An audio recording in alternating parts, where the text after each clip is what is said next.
Basi niliguswa tu kwamba kuna watoto ambao wako mitaani wanazurura ovyo na hawana mahali pa kuelekea, na mimi kwa kuwa nilikuwa mwalimu nimestaafu, nikapata wito kwamba niwasaidie watoto ambao wako kwenye mazingira magumu.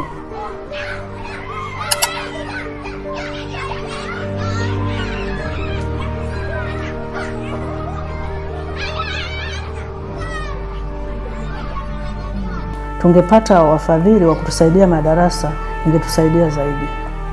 Ni kuwashauri pia jamii kwamba wanahitaji kuona kwamba wanahitaji kuwasaidia watoto hata ambao hawapo hapa, wako mitaani, wawasaidie zaidi, na hasa kwa kuwapa elimu, lakini kwa kuwasaidia misaada mbalimbali, kwa sababu wengi wanachunga, wengine wanafanya kazi za nyumbani, lakini kama wao wangeona kwamba hao watoto wanahitaji kwenda kusoma, basi wawatoe mahali walipo ili wawapeleke shuleni.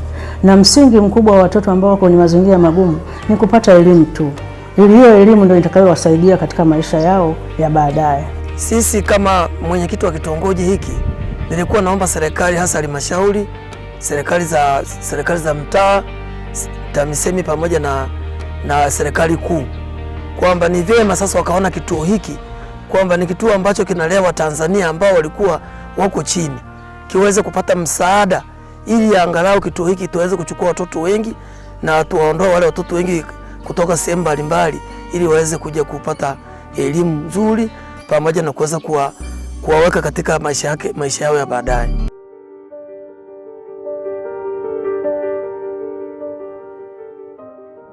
Ukikaa nao ukawahoji, ukawauliza, wanatamani kuwa viongozi hata katika serikali yetu hii.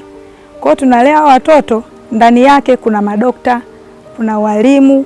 Kwa hiyo tunapokaa nao kuwahoji kwamba wewe unataka baadaye uwe nani, kwa anaposema mimi labda nataka niwe mwalimu, kwa namwambia ili uwe mwalimu lazima usome sana, ili uwe dokta lazima usome sana. Kwa hiyo usifanye mchezo kwenye masomo, lazima uzingatie elimu. Mtu akinizingua na mimi nitamzingua, tutazinguana. Tanzania oye! Karibu sana mahali hapa panapoitwa Olivia Trust, ni kituo cha watoto mazingira magumu. Kwa hiyo karibu sana, mtusaidie, maana hawa watoto sio wa kwetu, watoto wa taifa na ni watoto wa Mungu pia. Kwa hiyo mtusaidie hawa watoto ili waweze kuona ndoto zao za baadaye zitakuwaje.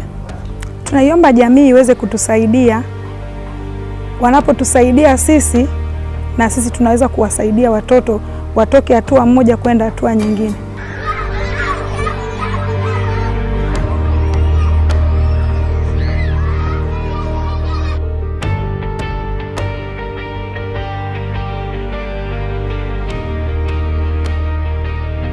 Itigi TV, furaha yetu, tufike pamoja.